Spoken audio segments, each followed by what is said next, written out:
안녕하세요. 광명창조의 아침 디자인 실기원장 주임찬입니다.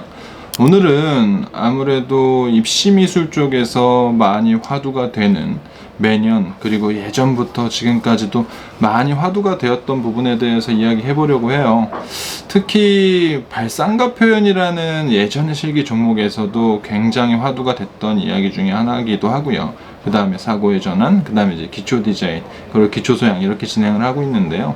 그때부터 항상 논란이 되고 화두가 됐던 것들은 결국 이제 패턴과 패턴이 아닌 그림, 쉽게 말씀을 드리면 어느 정도 정형화되어 있는 그림에서 소재들을 대입해서 짜임새가 탄탄한 숙련화된 그림을 그릴 것이냐, 아니면 짜여진 틀은 없지만 학생의 개개인의 성향, 색깔에 따라서 변주를 자유롭게 줄 수 있는 그림에 대해서 접근을 할 것이냐.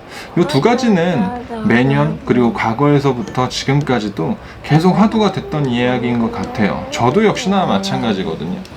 실은 아이들이 입시기 때문에 대학을 붙어야겠죠. 그러다 보면 어느 정도 짜여진 틀을 주는 것도 하나의 방법이라고 생각을 하고 있고, 그 짜여진 틀 안에서도 좋은 품질의 좋은 퀄리티의 그림을 그려내서 합격을 하는 것도 굉장히 중요하다고 보는데요. 그래서 매년 저도 실은 고민이에요.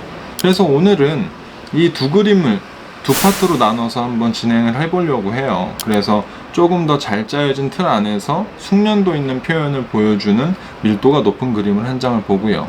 그 다음에 기본적으로 학생이 가지고 있는, 아이가 가지고 있는 경험과 숙련된 여태까지의 이야기들을 가지고 풀어낼 수 있는 그림, 이 그림의 두 가지를 비교해 보면서 어떤 것이 실은 조금 더 입시미술을 대하는, 합격을 대하는 이 태도에서 조금 더 좋은 결과를 만들 수 있을지에 대해서 이야기해 보려고 합니다. 자, 지금 두 가지 그림이 있는데요. 위쪽에 있는 그림은 럭비공이랑 골프채죠. 재작년 동덕여대 주제였고요. 하단에 있는 그림은 전구랑 그 다음에 자명종 그리고 USB 케이블로 만들어진 그림이에요. 일단 두 가지 그림을 보시게 되면 확연하게 다르다라는 게 느껴지겠죠. 상단의 그림은 어느 정도 많은 학생들이 인스타그램이나 블로그, 핀터레스트에서 어떻게 보면 자주 접할 수 있는 그림이라고 보시는 게 좋고요. 하단의 그림은 조금 색다르게 보여지는 내용의 그림이라고 보시면 좋을 것 같으세요. 위 그림과 아래 그림의 차이는 실질적으로 학생들의 평소작이긴 하지만 접근 방식을 좀 다르게 가져가 본 개념이라고 보시면 되세요. 근데 여기서 이제 중요한 건, 그러면 상단의 그림처럼 짜임새가 좋고 밀도감이 높고 표현감이 좋은 그림이 좋은 것이냐, 아니면 하단처럼 조금 독창적인 내용과 독창적인 시점, 독창적인 스토리텔링, 조형성을 가지고 그린 그림이 좋은 것이냐라고 했을 때는 실은 어떤 게 더 좋다라고 말씀드리긴 좀 어려울 것 같아요. 아무래도 학교에서 반영하는 학교만의 색깔이 또 있기 때문에 어떤 것이 더 유리하다라고 보는 건 좀 어렵겠죠. 대신 여기서 중요한 포인트와 맥락은 학생이 어떤 부분을 잘하느냐를 봐야 된다는 것이죠. 학생이 표현감이 굉장히 좋다라고 하면, 혹은 표현감이 좋은 상태에서 표현 감도를 많이 보는 대학을 지원하고 싶다라고 하면 당연히 상단 그림의 유형을 선택하는 것이 좋고요. 학생이 조금 더 발상적인 내용, 조형적인 내용, 트랜스한 형태의 개념들, 혹은 스토리텔링에 대해서 조금 더 접근하는 것들이 유리한 친구라고 하면 하단의 그림이 훨씬 더 유리할 수 있겠죠. 그래서 실은 어떤 것이 더 유리하다라기보다는 본인의 타입에 어떤 게 더 유리한지를 찾는 것도 하나의 방법이 될 수 있을 것 같아요. 상단의 그림은 실질적으로 저희 반에서 굉장히 많이 채택하고 있는 하나의 플랫폼이라고 보시면 되실 것 같으세요. 어느 정도 적당하게 기울어진 각도상에서 보여지는 형태의 실루엣 변화를 일목적으로 둔 상태에서 물성 개념과 표현의 밀집도를 굉장히 많이 올린 그림이죠. 그러다 보니 상대적으로 다른 그림에 비해 완성도 안에서 밀도적인 측면이 굉장히 높은 그림이기도 하죠. 장점이 무엇이 있느냐 라고 하면, 실은 입시를 치러보신 학생이거나 입시를 치르고 계신 선생님들은 다 알고 계시겠지만, 시험장 가면 실은 아이들이 평상시에 많이 접해보지 못한 대상물들이 굉장히 많이 나오죠. 제시물들이요. 그러다 보니까 순간적으로 좀 당황할 수도 있고요. 한 번도 처리해보지 못한 질감, 처리해보지 못한 형태들이 나오다 보니 당황스러울 수 있을 거예요. 그래서 어느 정도 짜여진 플랫폼을 가지고 입시를 치르게 되면 그 부분을 조금 더 완충작용으로 좀 줄일 수 있다는 장점은 돼요. 대신 학생의 개개인의 독창성이나 색깔을 표현하기엔 좀 어려움이 있죠. 장단점이 무조건 저는 있다고 봐요. 그래서 숙련도 있는 그림이 흔히 말해서 지금 필드에서, 현장에서 선생님들, 학생들이 말하는 패턴이죠. 일단 기본적으로 짜여진 내용만 가지고 접근을 하면, 일단 아까 말씀드린 대로 첫 번째 장점은 시험장에서 굉장히 유연하게 주제들을 풀어낼 수 있어요. 그러다 보니 아이디어 스케치를 하거나 스케치 시간에서 굉장히 시간 타임 테이블을 단축할 수 있겠죠. 그러다 보면 자연스럽게 표현할 수 있는 시간이 많이 확보가 될 거예요. 그래서 표현의 밀도를 굉장히 많이 올릴 수 있고, 그러다 보면 상대적으로 같이 시험을 치르는 경쟁 상대들에 비해서 밀도를 굉장히 많이 올릴 수 있겠죠. 그게 일단 첫 번째 장점인 것 같아요. 두 번째 장점이죠, 정확하게. 첫 번째 장점은 아까 말씀드린 대로 시험 주제에 대해서 당황하지 않는다라는 거. 두 번째는 밀도적인 측면, 표현력인 측면에서 굉장히 많은 타임테이블을 확보할 수 있다는 거. 그리고 나서 세 번째는 짜임새죠.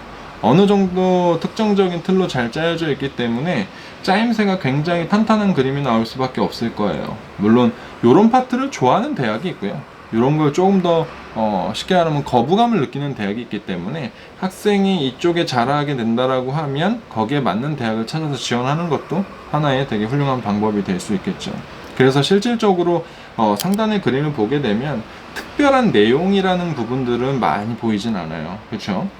골프채로 럭비공 어느 정도 히팅해서 프레스해서 거기서 나오는 럭비공의 약간의 주름적인 형태, 거기서 이제 파생되는 이미지를 보여줄 수 있는 끈들에 대한 활용, 거기에서 약간 텍스처감을 보여줄 수 있는 쇠의 텍스처, 그 다음에 럭비공이 가지고 있는 점재로 만들어진 텍스처감, 그걸 좀 극대화시킨 것이죠.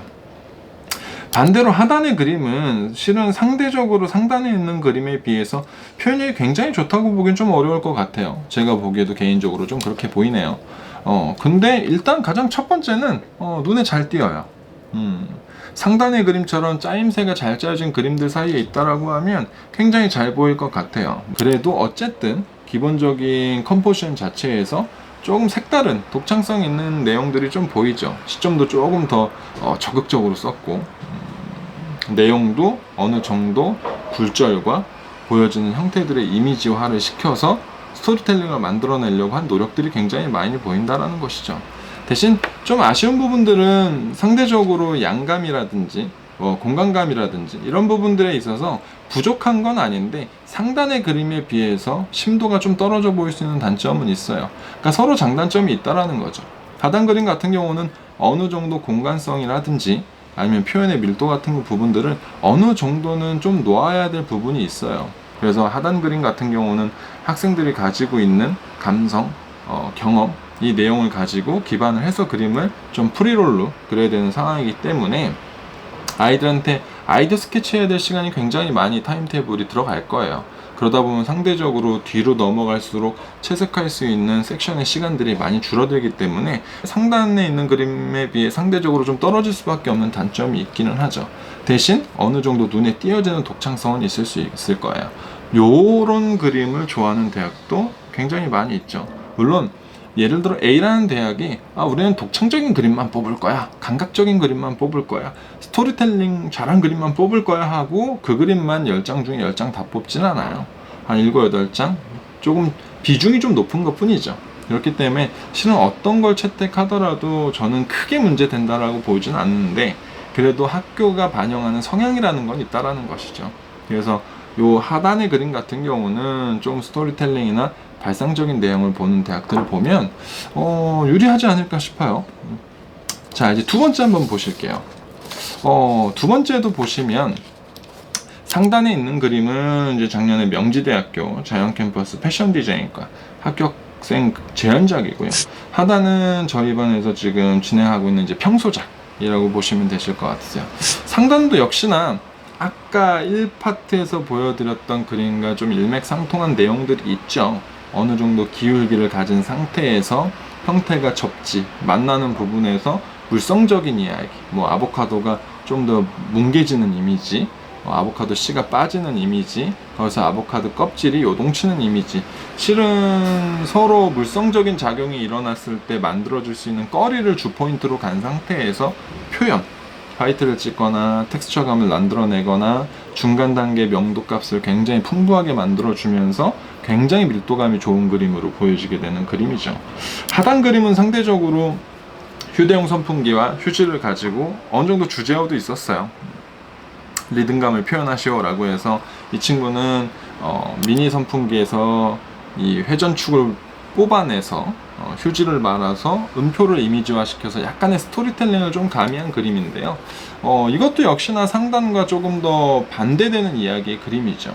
뭔가 물성적인, 휴지가 찢어지거나 날개가 날아와서 박히거나 이런 물성적인 프레스의 힘의 움직임을 보여줬다기보다는 리듬이야, 그럼 음악적인 거랑 연결해야지 라고 해서 스토리텔링적인 부분에 마치 오선지가 움직이는 듯한 이미지 안에서 자연스럽게 음표들이 요동치는, 그래서 약간 음악적인 리듬감을 표현한 그림인데요. 이것도 역시나 1파트에서 보여드린 그림의 이야기랑 별반 차이는 없어요. 상단 그림은 역시나 이제 완성도, 밀도에 대한 개념, 하단은 조금 더 적극적인 스토리텔링. 대신 이제 하단 그림은 좀 차이가 있죠. 아까 1파트에서 보여드렸던 그림은 실질적으로 약간의 조형적인 배치감에 좀 신경을 썼다라고 하면, 이 그림은 쉽게 말하면 발상적인 내용을 좀 더 가미한 그림이라고 보는 게 좋을 것 같아요. 그래서 음표를 만들어서 요동쳐서 그걸 리듬화 시켜서 시각화시키는 작업. 그래서 여기서 보여주는 이제 휴지들에 대한 활용들이 요동치는 이미지로 보여주면서 물성적인 부분을 제외하고 형태의 쉐입의 변곡을 가지고 이야기를 전개했다 라고 보시면 좋을 것 같으세요. 대체적으로 학생들이 아마 굉장히 많이 고민을 할 거예요. 좀 외워진 듯한 그림을 그리다 보면 상대적으로 조금 아이들과 차별성이 없지 않나 라는 생각을 할 것이고요. 또 반대로 발상적인 그림이나 스토리텔링, 좀 감성이 조금 가미된 그림들을 그리다 보면 내가 이걸 시험장 가서 완성을 할 수 있을까? 실은 아이들한테는 시험적인 부담감과 걱정감이 좀 클 수는 있긴 하겠죠. 그래서 저는 이 두 파트를 어떻게 말씀드리냐면, 아까 말씀드린 것처럼 학생들이 본인이 잘 소화할 수 있는 방향으로 선택지를 주는 게 좋을 것 같아요. 어떤 친구는 굉장히 좋은 감성을 가지고 있는 친구들은 조금 더 스토리텔링적인 이야기 혹은 조형적인 이야기의 그림을 그리게 하는 게 더 좋은 방법이 될 수 있을 것이고요. 어떤 친구는 굉장히 테크니컬한 표현 능력이 좋다라고 하면 좀 잘 짜여진 그림 내에서 잘 짜여지고 잘 밀도를 올릴 수 있는 그림으로 입시를 치르게 하는 것도 굉장히 좋은 방법이라고 생각은 해요. 그 후에 학교를 이제 배열을 하고 이 원서 접수를 할 때 상담을 통해서 그런 학교 쪽으로 충분히 설명을 해주고 그런 학교 쪽으로 조금 짜주게 되면 좋은 결과가 매년 잘 나왔던 것 같아요. 올해도 역시나 그런 컨셉으로 아이들을 좀 유도하고 있는 건 일맥상통하고요. 아마 얼마 남지 않은 원서 접수 때문에 실기적인 부분, 학교를 선정하는 부분에서 고민이 굉장히 많을 텐데요. 일단은 본인의 실기에 있어서 본인이 가장 극대화시킬 수 있는 부분의 선택지를 하는 게 좋을 것 같아요. 저도 매년 고민을 하거든요. 요렇게 조금 감각적이고 조금 이야기, 스토리텔링, 좀 더 직관적으로 얘기하자면 약간 기초 소양적인 내용이 들어간 기초 디자인 많이 고민을 하긴 하는데요. 그 고민이 항상 다시 재정립됐던 건 아이들의 한 명 한 명 성향을 보게 되면 분명히 그 차별성이 명확하게 보인다라는 거죠. 이런 그림, 감각적인 그림을 소화할 수 있는 친구, 그건 조금 아쉽지만 굉장히 테크니컬한 부분이 좋은 친구, 여러 가지로 나눌 수 있지만 크게 두 가지는 충분히 나눠지거든요. 그럼 거기에 맞게 학생들이 선택을 하고 선생님들은 그렇게 유도를 해주시고 그렇게 따라가게 되다 보면 자연스럽게 본인의 장점이 극대화될 수 있는 그림을 그릴 수 있지 않을까 싶습니다.